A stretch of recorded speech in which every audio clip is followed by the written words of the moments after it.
Welcome everybody to this workshop on how to run customer success in HubSpot.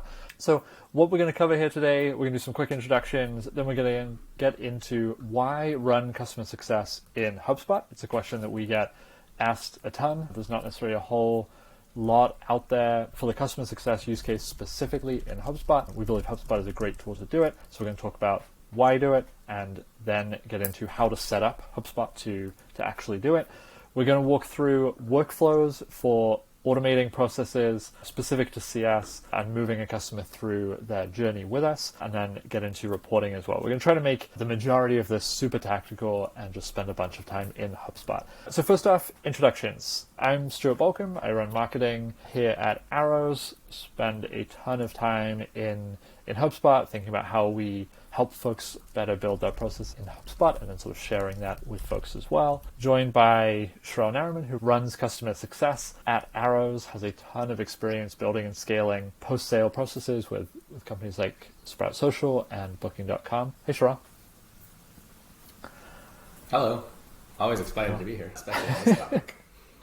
Yeah, it's a cool. Maybe, well, I'm curious, like before we dive in, you have a quick, what's your take having run scaled processes for customer success? Why HubSpot? Like why is this topic interesting for you? Yeah, I mean, generally I think it's good to have information where it's accessible to most people in your company. Yeah. Especially when it comes to understanding where customers are. So there's kind of two sides to this, right? It's all the internal processes and all the tools we use, and then what we put in front of our customers. And is there one singular tool that's good at all of it? Absolutely not. I think the best place to do it is that place where most people have access to and you have the most ability to integrate things and set workflows up and set reports up. So that usually leads me to any CRM you're using. In our case, we use HubSpot, and obviously we have integrated Arrows fully into HubSpot. And so it is valuable to have that all in one place and also learn its limitations over time and then determine what you need to layer on top of a CRM to be able to make that customer journey as smooth as possible. And we get into a lot of this as we do these workshops, and you'll see in some of these examples. The answer to most questions of can I do this is usually yes. It's then figuring out the mental mapping of how to do it. Does it actually suffice for the question I have at hand or the thing I'm trying to solve for? So I always lead with, candidly, like, will this solve every single one of your problems? No, I don't think any tool will. But being able to do most of those things in one place and as little as possible negatively impacting the customer experience by what you're putting in front of them, and that's where workflows and required fields and handoffs and automations and reports help you flag all those gaps. That's why I like doing and running these things out of a CRM, so that your customers never really feel those pain points, because they do exist. There are gaps, there are breaks in the process, and your teams generally have a sense of where people are and who's responsible for it. Once you have those two, over time is how you can actually optimize those and learn what is working and what isn't working and eventually scale and grow. And I think HubSpot and other CRMs give you the tools to be able to do those things. Yeah, absolutely. So we're going to go really quickly through this, and Shareil sort of touched on some high-level things here. Sort of 5 reasons that we think about, or 5 sort of tenets that we think about when it comes to making a case for running customer success, and really all of post-sale, whatever that actually looks like at your company. Obviously, the model that will determine exactly sort of the structure there, but essentially post-sale in HubSpot. So number 1, process. You'll see this as we get into the configuration stuff inside of HubSpot, but HubSpot has pipelines, which are a great tool for both providing a visual representation of the stages of a journey, but also sort of systematically and with a defined process moving customers from where they are, at the start of that process to the outcomes that you're ultimately trying to help them achieve. Number 2, communication. Of course, HubSpot is a CRM. So Shareil mentioned this a little bit, and that if no one tool can do everything, the great thing about the tool that you pick to sort of centralize things being a CRM is that it is already tracking a lot of the things that your team is doing, a lot of the interaction which your team is having with customers. So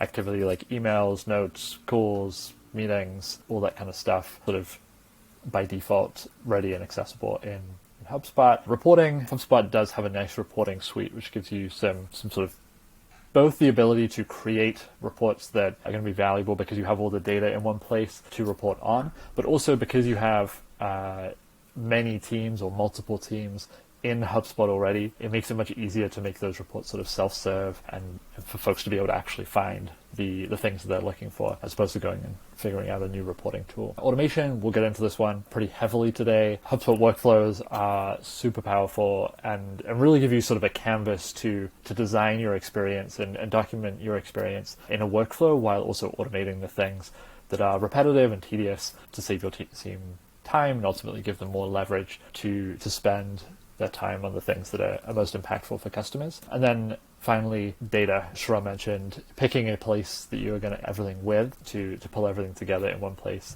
is really helpful for a whole number of reasons, right? For reporting, for having a better overview or better visibility into what's happening within the customer journey, but also being able to tie different things together in reporting for the leadership and for being able to improve or understand and improve the performance of your own processes. So HubSpot is a nice way to centralize all of that and does integrate pretty nicely using some third-party tools to pull in data that may not by default be in HubSpot, like product data or things of that nature that are, maybe they're in your own apps database or somewhere else, but being able to pull them in to HubSpot and centralize all that is really great. So with that, we're going to jump into HubSpot, and we're going to talk about a few things to think about in terms of sort of how to configure an account for running things post sale. So if I jump back to home in HubSpot, HubSpot of course has a whole bunch of different hubs, right? They have Marketing Hub, Sales Hub, Service Hub, Operations Hub, roughly correspond to different stages of the customer journey. You may be most familiar, or HubSpot users might be most familiar with Marketing and Sales Hub sort of earlier in the journey. But a lot of the things that exist there can be used equally later on in the journey. And the biggest one of those, which will be popular to, or probably known to anybody who has a sales team that is working inside of HubSpot, will be deals. And the thing that comes along with deals is this pipeline that I mentioned, or a pipeline that looks something like this at the high level. So we have stages in the pipeline, and then we have deals, individual items within that pipeline. And what's really nice about this is that you can define the process that you're going to work with a customer through to get them from where they're starting out to where they want to get to. A sales pipeline typically is oriented around a company goal, of closing a deal. But in the case of, let's say that you could also have a pipeline for onboarding where the goal may be a little different, right? The goal might be activation of that customer. Essentially, the idea here is that you can create a pipeline for every stage, or for each stage of the customer journey, and then define your process for moving a customer through that pipeline. And what that means is, what that allows you to do is sort of create really clear delineation between, this is a part of the journey that is owned by the sales team. This is a part of the journey that is owned by the onboarding team. This is a part of the journey that is owned by the success team, for example. And obviously how you break those things up will be different for each company. But within HubSpot, you have a couple of options for how you create a pipeline, or the type of pipeline that you create. So deals may be most familiar to folks, what is inside of the Sales Hub. There is also tickets inside of the Service Hub, which look very much the same from the high level. The pipeline is the same. We can, of course, configure any of the stages. We can change all of this stuff around. We can determine, what makes this open or closed or anything like that. But ticket have some differences with deals. They're more focused on service and support, so they have things like SLAs, whereas deals have revenue associated with them by default. So one thing to note when you're sort of deciding which type of object in HubSpot you use for your pipelines is the sort of associations between the two. So a ticket can be associated with a deal, but a deal cannot be associated with a deal, if that makes sense. So if you want to keep, some teams will want to keep everything that is sales related, everything that's revenue related on a deal, and then being able to associate the ticket with that is nice. We also see teams who use deals for everything because they are, they're more bought in or have already bought into the Sales Hub product. So that's also an option as well. For the most part, you can do essentially the same thing in either. You may just have to create some extra properties to do things that are supported by default in the other. For example, you could still have revenue on a ticket, but you would need to create a property for it rather than it being a property that's already on a deal. And so I think one thing to also call out here is that this can all change, right? Like as your business grows and as you scale and as you develop, you might learn that, tickets make more sense post sales and we're going to use that. Or as your expansion of HubSpot usage grows, you can you can grow into the tiers that unlock certain parts of this. And this is what I was alluding to earlier. At the end of the day, none of our customers care about any of this, what's happening behind the scenes, nor should they care. They should know who is responsible to help them through this next part of the journey and what they're expected to do. That is as clear as it needs to be for them. So all of this is to ensure that remains true. And as you develop tickets or sales or pipelines, or like, this is a great way to have a holistic view into all of that. And to Stuart's point, you can obviously go into each of these and have properties, and we'll get into workflows and all those pieces. But at a high level, this should tell you where customers are in your journey and who internally is responsible for them, so that that customer never has to guess, where am I at in that journey and who is responsible for me. Yeah, for sure. And I think I'm going to dive into next, probably the thing that is most commonly asked for, or most commonly we get the most questions about, which I think really highlights, it's a great test of if you have everything connected in your experience, if all your teams are aware of what other teams are doing, when it relates to where a customer is, who is responsible, and what they need to do next. And that is the sales to, in this, we'll call it onboarding handoff. Again, that might, it could be sales to a CSM, it could be sales to an account manager, but we're going to take a look at that handoff process. There's a few workflows that we'll walk through, but we'll also get into this interaction between the pipeline that we're going to use for sales and then the pipeline which we're going to use for another stage in the journey, which will be onboarding. And we're going to use this example sort of throughout here of sales and onboarding handoff, and onboarding is sort of that first step in the journey after sales. But you could apply this same process to just about any life cycle stage that you have. So whether that's a renewal, whether that's a QBR, whether that's an expansion, whatever it might be, this process that we're going to walk through here should be sort of transferable to that as well. So to get into this, we have a pipeline here which looks pretty bare, right? But the thing that we're going to pay most attention to here is this sort of end of the journey. So I'm going to move just one of these deals over to decision maker board. And then the thing that we like to do, and obviously we're somewhat biased here because we are building a tool that helps extend HubSpot in this way, but to Shareil's point about making sure that everybody knows what needs to happen next to help the customer be successful, to help the customer make progress, we recommend introducing the next stage in the journey as early as possible. So in this case, we're going to talk about how we would introduce onboarding during the sales process, right? And the way that we would do that is with a workflow, which if I go to, I can find it amongst all my workflows here, but is to add an action plan. We'll get into what that looks like really quickly, but we're going to focus mostly on HubSpot here. But essentially we're saying at this point in the journey, we are ready to start talking about onboarding. We're ready to start thinking about aligning the customer with what they're going to have to do post-close, getting the final few things in the close or the closing taken care of. So all this is doing is when the deal moves to the specific stage, it's adding a customer-facing plan with arrows to that deal. If I go back to the pipeline, and I'm just going to click into this deal and just go through this really quickly. I'm going to attach this plan, which will then show up. This is what a customer would be able to access via the link that we can send them from the workflow.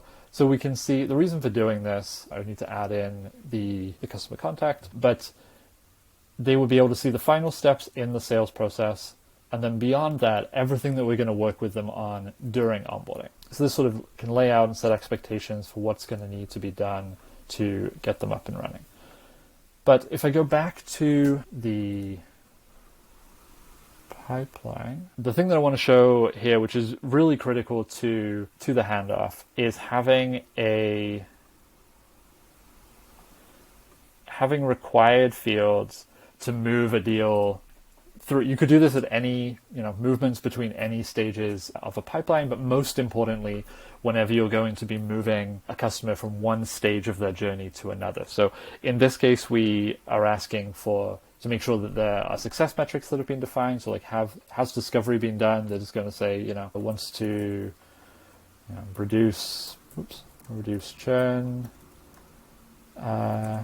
I'm just going to make some things up here. We want to know what is the volume. This might seem obvious too, but what you're doing here is hopefully setting up the next person in line to foster a better experience for that customer. So instead of now having to repeat the same discovery questions over and over again, you're avoiding that and being proactive, which makes you, one, look very professional, and it makes it look like we are all on top of our things internally. But customers really appreciate it because now it's, I heard from Stuart in sales that you want to reduce your churn by 5%. Is that still true? Mm-hmm.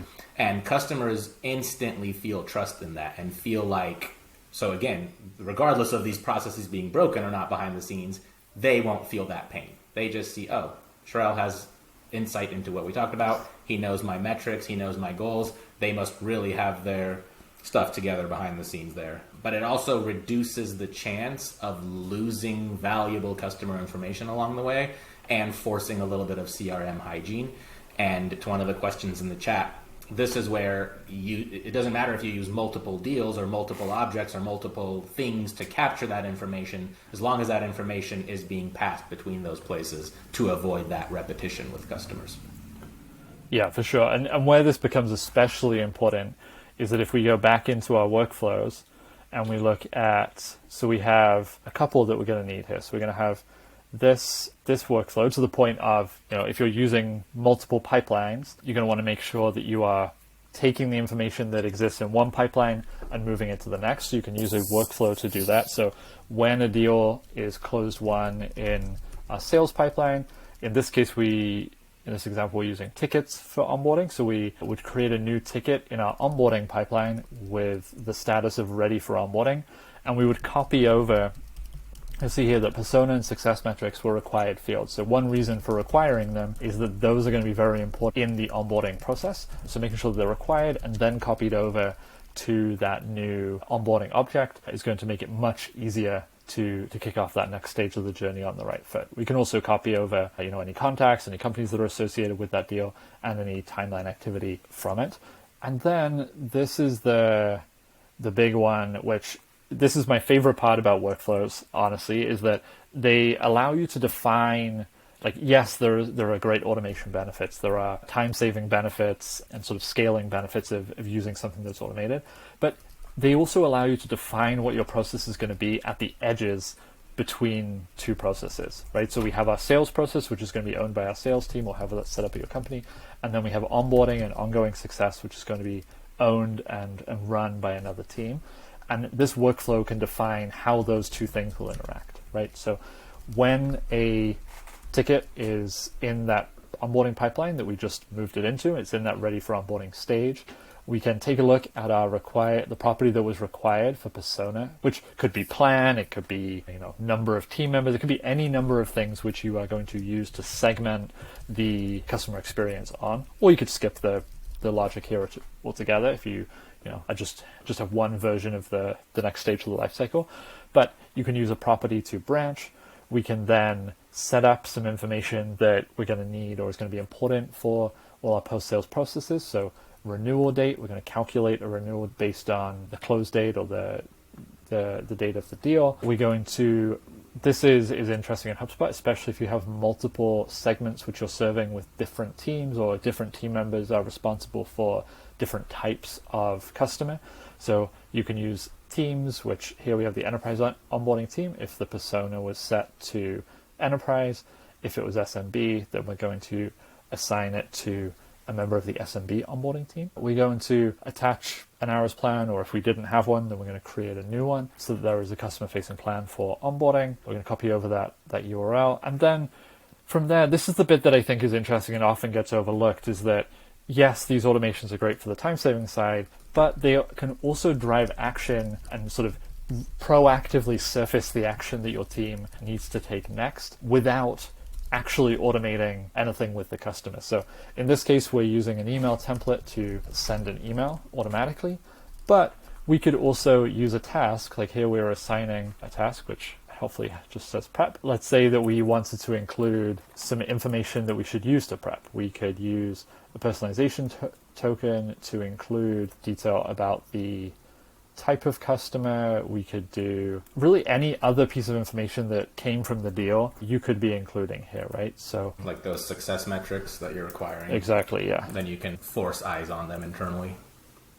Yeah, exactly. So now you have a task which is being assigned to the new owner of this customer so that they can prep and be ready with all the information. So to Shareil's point earlier, they can sort of verify what has already been talked about rather than having to do new discovery and feel like to the customer like we're just going over the same things over and over. So once we have that workflow running, we then have now have this new pipeline, which is going to be for onboarding. And again, you can now move people through this next phase of the journey with a defined process. And along the way, you can introduce workflow. The way that typically we think about this is like there are lots of things that you're probably going to do manually to start with. And then as you build a more repetitive process, as you have more of a defined and documented motion, then moving those things into a workflow can make a lot of sense. For example, you can use a workflow to automate the movement of a deal or through stages in the pipeline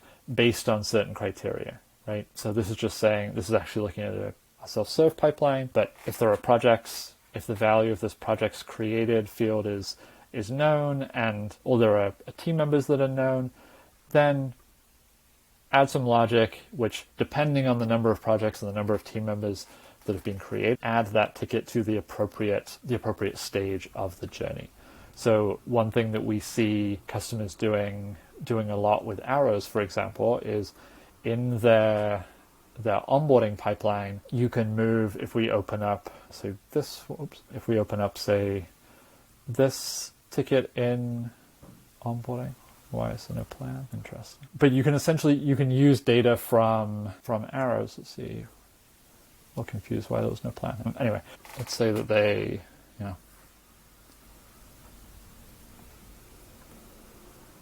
Okay. Well, this arrows plan information on the. Yeah.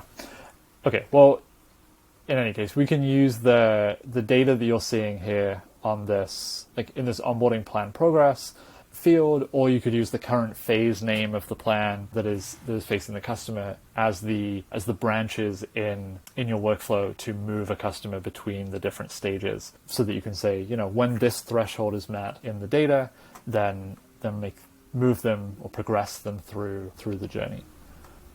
The other things that workflows can be really great for is sort of similar to if you're moving a customer through the journey based on data. You can also use customer data to kick off your own internal playbooks, to kick off customer communication that is based on what's happening. So in this case, we have a health score property. We can talk about what that means in a minute, but in this case, we're saying if the health score falls below 70, then we're going to create a success plan for this ticket, and we're going to create a task for the owner of this account to go out and schedule an account review, make contact, and engage that customer. You could also use templates here. You can see here we've created a success check-in template to make life easier for the person sending that email. But you could also use playbooks here or sequences, or sort of the idea being that you're looping in those things or sort of pulling those tools out of the box when you need them, based on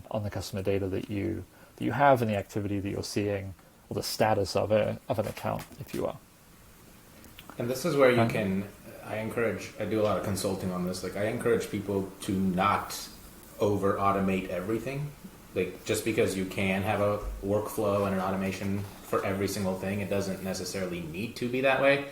What are the most annoying manual things you're finding yourself repeating? Or where are some of the biggest breaks that exist in your process today, and how do you use an automation to fix that? Even if it's as simple as just creating an internal task to go manually check some of those properties. So start with some of those and try to fill in those gaps. And then as you're doing that, that is the act of scaling. That is the act of optimizing a process. Once you have some of that started, now by design, anytime you look at it, you're optimizing, you're changing, you're learning where those things might make sense. I've turned on plenty of automations that I go turn off later. And I say to myself, these don't work. This is too much. I need some sort of manual intervention in. And then there are some things where I'm finding myself doing it every day and Stuart's slacking me and I have to go update it. And I'm like, okay, let's build an automation for this and a workflow for this to make both of our lives a little bit easier. Yeah, I think that's such a great point, that reaching for an automation first, especially an automation that involves customer communication, can both feel risky, but also, unless you know all the edge cases, it opens up the possibility that you create a bad experience for the customer. Right. So I would say that nice middle ground that we certainly reach for a lot is, well, let's figure out what let's automatically identify what the trigger is, and then create a task to go manually, take the next step and create any enablement materials or any, templates or any playbooks or anything that we need to make our lives easier in actually taking the action. But let's not automate the action itself until it is, we know all the implications of doing that. And one more thing that might feel obvious but is often overlooked is, how does this impact the rest of your internal teams and the rest of your processes that already exist here? So yes, focus on your part of the journey and fixing those bits, but also, does it make my support counterparts' life easier or worse by doing this? So anytime you're thinking of automating or creating process inside of the CRM, also take a holistic step back and view how it's impacting the rest of your departments, because ultimately every one of those departments is involved in creating a good customer experience, and the better you can manage that internally, the more likely you are, again, to not negatively harm that customer experience. But as you do these bits and as you fix them, you're basically just proactively answering reactive things that would happen later in life, and you're building automation around them sooner in that life cycle, which all in layman's terms means you're giving customers a bigger chance to see that value that they came for sooner, rather than having to wait for that next trigger or that next email or that next resource to come upstream. Yeah, totally. And I think that's a big part of this too, or the advantage of having this all in one place in a CRM in HubSpot, is that because you have all your other teams here too, you can sort of start to look at cause and effect a lot more than if you're all in disconnected systems and have data in different places or don't have access to different places, right? Like, you start to be able to create better feedback loops between, well, this is the thing that is happening over in sales, and this is the impact of that, on the onboarding experience. Or this is the thing that we did during onboarding, and then this is the impact on the renewal conversations that we're having, and sort of being able to identify, having the data all in one place and accessible really makes that much easier. So maybe that's a good segue to some of the reporting items that we wanted to talk about. And then if we cover this, just looking at time here, if we cover this pretty quickly, we'll have some time for questions as well. Shareil, is there anything in the chat that is standing out as a thing that we haven't covered at all at this point? No, there was a question from a Daniel about just generally, would you use deals or tickets to manage upsells, or would you add that to the original deal? Ultimately, it depends on your process. We personally like to have a record for each moment in the life cycle. So whether that's a separate deal or ticket, again, depending on which version of HubSpot you have.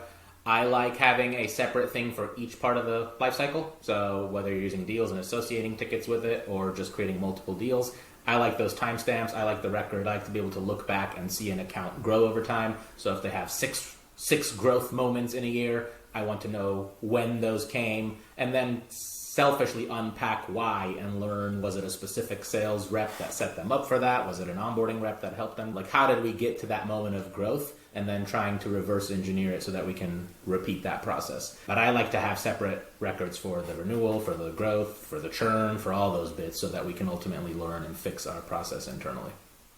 Yeah, and I think generally the question about deals versus tickets, generally if it's a commercial activity, then deals is probably, just by nature of the default properties, deals is probably going to be a better starting point than tickets. And if it's something that is, purely about the customer and the customer experience, then tickets are going to be a good place to have that. I think it can be nice to have that sort of separation between those two things. And like Shareil said, you can always associate the two with each other. And I totally agree with Shareil. Like having a record for every individual moment is helpful, because if you're using the same deal, you're going to be overwriting things and not necessarily having a record or a historical record of what the previous value was.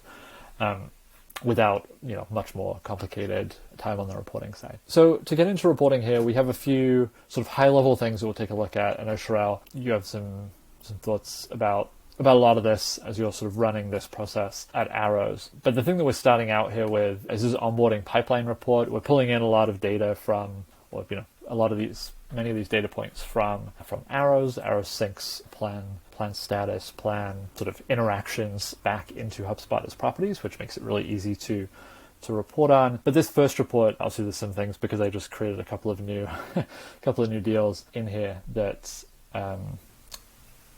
might look a little off. But at a high level, Shareil, this is the first thing, and like this is the thing that you go to first to sort of see status. Like, what stands out to you about like why are some of the things in here, and like how would you use them? Yeah, this to me gives me a good sense of an overview as someone who both does the job and manages teams that are looking at customer onboarding and customer early lifecycle adoption. I have a very similar report for the next phase of the lifecycle for renewals and for customer success and so on.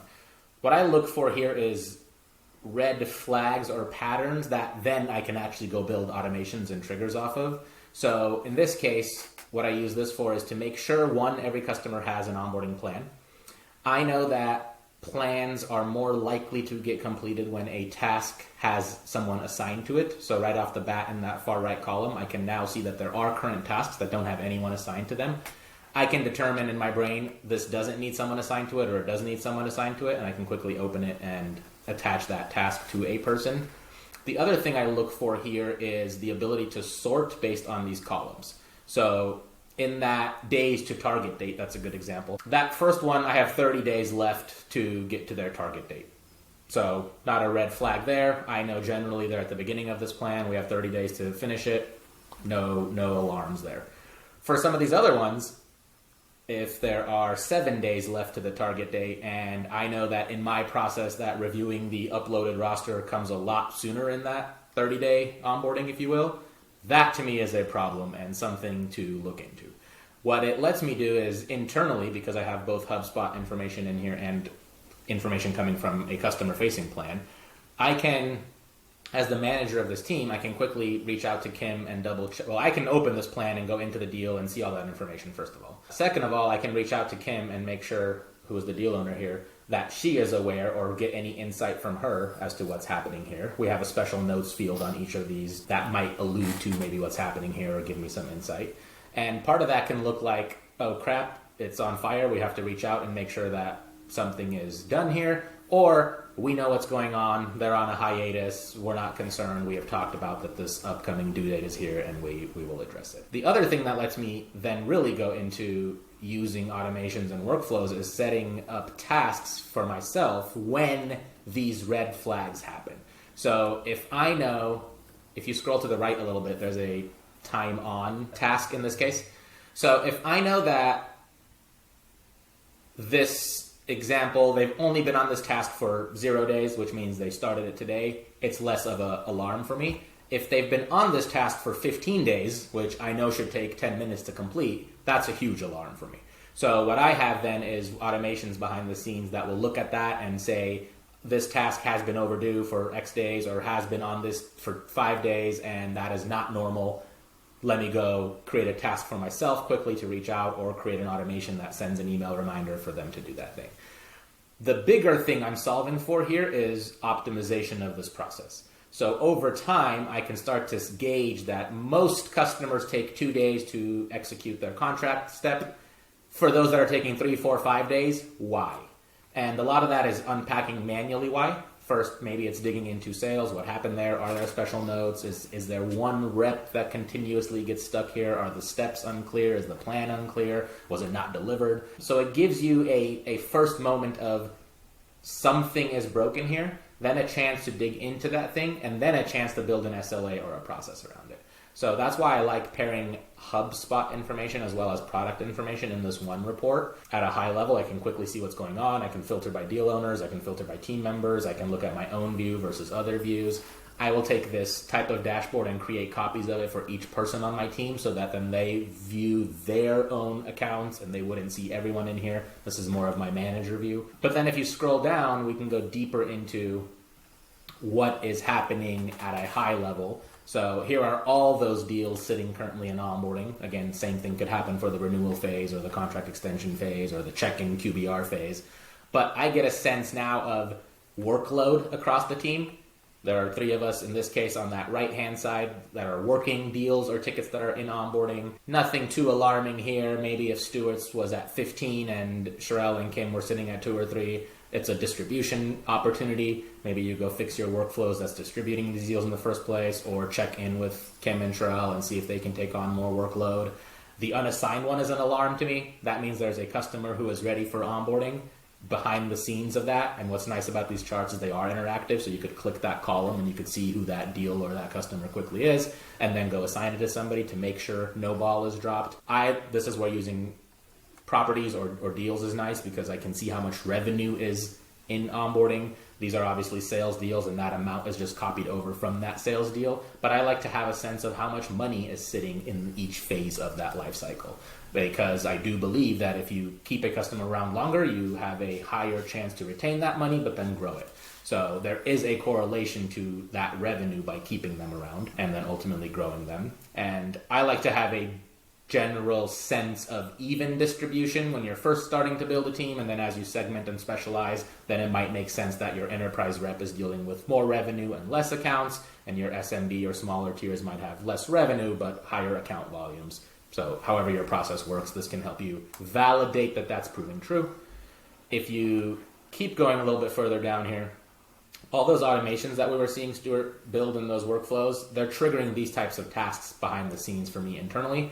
So anytime an event happens in that life cycle that needs bigger attention beyond the obvious shared plan or the shared email or the shared project, these get notified for me. I can quickly, this is my tasks. You can adjust these views to reflect the team's task. You can also build in that workflow or in those filters very specific tasks. So if you only care about a section for ready for onboarding, or if you only care about a section for ready for renewal or ready for check-in, this is where building those milestones or building those checkpoints, future checkpoints into the automations can really help you stay on top of managing a bigger book of business, being on top of how much time is being spent for each of these phases.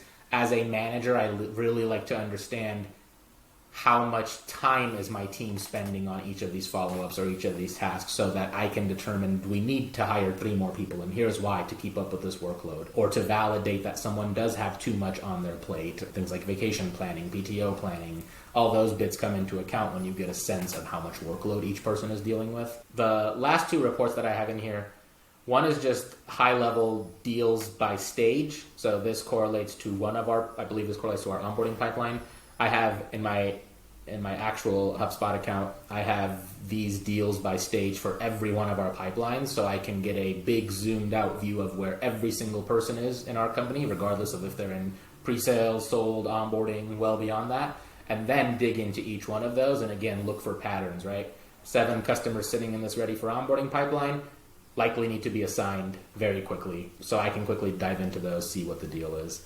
And then this last report I especially like. This is a basic deals report that's looking at a single object. You can do the same for tickets or contacts or companies. But what I'm trying to find is when one of those required fields that we showed earlier, or one of those very pertinent pieces of information, is missing from an account or a deal. So in this case, what we're saying, we have a filter that's looking at the onboarding pipeline, and we're looking for deals that have a success metric field. Even though that's required, maybe someone bypassed it or someone deleted it, but I now have to either ask the customer this question again or make sure that this is filled out in here. As you fill those out, these things drop off of this report. So in an ideal world, there's nothing on this report. But in my case, I care about success metrics. I want to know when it's missing, and so I want to make sure that this report is flagging that. Whatever your valuable metric is, whatever the thing you care about, you can add filters in here. You can add multiple filters in here. You can do and or logic. In my case, I really want to know what their goals are, because how I want to open every call is, I heard your goal is ABC. Is that yes or no? If yes, great. Is there anything else you want to solve for? Great, I will keep adding to that. This also lets me go back in a hypothetical world here, Stuart and Shareil as the deal owners who were selling these deals, and ask those two gentlemen why there are success metrics. Did we not gather that information? Did we not understand the process of updating that field? Like, why is that information missing? And it's less about pointing fingers at that person and more about reminding them that without this information, we look bad as a company, because now I have to go repeat myself to this customer. And sure, maybe there was one where we really forgot to fill it out or really forgot to ask it, or the demo just went so quickly that we bypassed that. But to me, it's alarming to see 8 customers in here with that field missing. So this report helps me quickly hone in on that, realize they are missing that, and jump in and intervene before potentially my onboarding rep gets on a phone call with them or has to repeat themselves. Or this lets you go fix the process. Like, the process was just broken. We never communicated to the sales rep that this has to be filled out. It's a coaching opportunity. It's a feedback opportunity. So all of this is less about pointing fingers and like making people look bad. It's more about making the customer experience better by addressing internal gaps and internal breaks. And this is a great example of what I talked about earlier. Customers shouldn't have to know this. We have to go fix this internally and make sure that this value is in here. So between these 5 or 6 reports in here, I can very quickly get a sense of what is happening holistically in my life. I have all of this, I think, set to like a 30-day rolling window. You can obviously adjust times and as you need there. But this helps me gauge what is happening today. I can go deeper into my team. I can go deeper into each one of these accounts if I wanted to and read their notes and read their properties. We are using, obviously, Arrow's onboarding plans to manage the customer-facing side of this. So then from there, I could go open that plan, understand where progress is happening, and then quickly take an action to redirect or re-steer them in the right direction. And really what I'm looking for, again, in this is, how do I spot patterns that could be negatively impacting the customer experience, and then how do we internally fix them using workflows, using reports, using dashboards. So all those things lead up to helping you discover. Yeah, absolutely. There's so much to unpack here. I feel like we could do multiple hours on this, but I'm going to stop sharing here. Is there anything we have? A couple of minutes here. Is there anything specific that we want to cover? We will, of course, we'll send all this out. I know there are a few technical things that we'll definitely send complete videos for, especially on the workflows side of things. Same thing with building these reports and getting those set up. But yeah, I think that is there one thing. I know we have been using HubSpot both as our CRM for sales and marketing, but also sort of post-sale as well for a while now. Is there anything that stands out that has been I thought it would work this way, or I was hesitant to make to use a tool that is not touted as a CS platform or a CS specific tool for CS, which has turned out to be sort of not true, or there is actually some real benefit there to using a tool that's not focused in that way.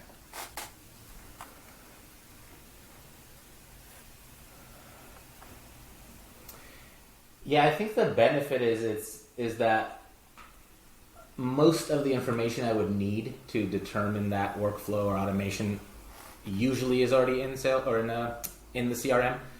And if it's not, it's an opportunity to ask, can we get it in there? And does that add more work or not? A lot of these CS tools, Arrows included, they integrate with HubSpot. So even if that information lives elsewhere, can we figure out how to get it into this centralized place to then do the rest of our actions off of? I have found that if you're willing to flex a little bit on maybe look and feel of a report, HubSpot can work really well because it has a lot of those native features in there already. It has a lot of those native reports. It has a lot of those native out-of-the-box things you'll need. And yes, there is a point where you need, a data warehouse and some BI analytics tool and all sorts of charts and graphs and visualizations, for sure. But HubSpot can do most of it, and it can do most of it today for you, and the U's and I's of the world can go in there and, for the most part, set them up and start to get directional insight as well as build process. And that's what I like about it, because once you build that process, it's in a place where everyone else also can see it. I am still very guilty of this myself, where I'll go build process inside of a spreadsheet or inside of a document or inside of my Notion doc because I'm trying to think it through. But I set a goal for myself to always try to replicate that inside of the CRM, because now I have a means to go talk about it. So things that used to be difficult for me before were things like communicating to my sales leaders or to my CEO where customers are in that entire onboarding journey, for example. It's still difficult, but now it's a little bit easier because I have a pipeline for it. So at least we can pull up that pipeline every Monday morning and discuss, here are the 5 new accounts. This is where having those filters and ranges and all that stuff inside of the HubSpot reports is nice because it's customizable. Here is the things that closed in the last week. Here's who's responsible for them. Here's where they are in the process. And it at least gets me a seat at the table to have that meaningful conversation, to be able to go to my sales leaders and say, all right, I know I've felt this. I know we have felt some of these pains, but here is some data. And I like to say passive aggressively share some feedback in certain moments, but it allows me to do that because now I can say, all right, Stuart's a great guy. He's a wonderful sales rep, but 3 out of his last 4 deals are missing this piece of information. And we need this piece of information to do our job well. And when we don't have this piece of information, here's a couple clips from a call from a customer that literally I've been asked before, don't you have a CRM where you're storing that information? Because I'm repeating myself to a customer. And that is embarrassing. That's not a good look. That instantly starts to trickle in a little bit of mistrust in that process. So how do you not do that? How do you avoid that? That's where I have found tools like HubSpot to be because it keeps the team also focused, ideally, on those customer outcomes. And that's what you alluded to at the beginning of this. Sales is usually about company outcomes, right? We're trying to grow revenue, we're trying to close deals, we're trying to bring more new customers in. Anything beyond that should be focused on customer outcomes. And those customer outcomes should also be very clear to your internal teams, especially to your marketing teams, to your support teams, to your growth teams, to all those folks that are dealing now with that customer beyond that point of sale. Having that all in one place, like the CRM, I think helps you more quickly find those gaps and then more quickly begin the act of addressing them and fixing them and getting to a point where you can take some action on that data. And that's why I say too, like, don't over-engineer it. Don't try to automate everything. Don't try to have a data and a report for every single thing today. Yes, focus on that as a future goal. But today, what's the most obvious, annoying manual thing you're doing? What's the most obvious, annoying experience your customers have? What's the most common, singular piece of information that you wish you had when a deal went from sales to onboarding, or that your growth rep wished they had after a customer success QBR? Force that. Like, use a feature to force it. You can build required fields. You can build checkpoints. You can build those moments in the timeline or in the phases of the pipeline to visually capture that information. Like, I have a lot of pipeline stages that are holding patterns for myself. Things like ready for onboarding, things like ready for review, things like ready for QBR. And those are more of a sanity check for myself to manually go in and quickly check one box off or look at one thing or make sure that I am also upholding. Yeah, that's a great point. That like the having the process. I mean, we talk about this all the time. That documenting the process really is the first step, because once you document it, you can optimize it. And those holding pattern stages are a great example of that. It's like, you probably don't want a customer staying there very long at all. The customer should probably not know that they're in that stage, but it's really a check of, do we have everything that we need to keep going and move on to the next thing, right? Like, if that is the place that a customer in our system in the CRM goes when a deal is closed and they become a customer and they're ready for onboarding, before they can move out of that, we need to make sure they're actually ready for onboarding and that we have everything that they need to keep going. And honestly, like, if people are looking for a place to start, I think it's not by accident that we get this question all the time, but that sales to onboarding handoff is definitely the place that is a huge opportunity. It's something that a lot of companies don't pay a whole lot of attention to, and there's some pretty low hanging fruit there, especially if you're able to consolidate everything in one tool. Yeah, and you can fix it for that one person, but once it's in a process and in a CRM, now you can address it for future people. Mm-hmm. So it's inevitable things will go wrong. It's more about how do we quickly fix it for that individual and then try to make sure it's not happening again over and over and over again. The more you can do that, the more proactive you can do that, the more earlier in the life cycle you can do that, the better chance you give yourself and your customer success teams to survive and to better handle that customer journey over time and really extend it, right? That's what we're trying to do, is extend lifetime value and keep customers around longer. Everyone is here for the same reasons. We're trying to keep accounts and grow them and make more money. For sure. To do that, you cool. have to Well, I think that is a great place yeah. to leave it. Thank you everybody so much for joining us. We will feel free to email either of us. We will send out the recording and the sort of templates and walkthroughs after this as well via email. If you're interested in checking out that customer facing plan for HubSpot, then arrows.to is a great spot to do that. But thank you so much everybody for joining us. Thank you for doing this as well. And we have another workshop in a couple of weeks. See you guys. Have a great rest of the week, everyone.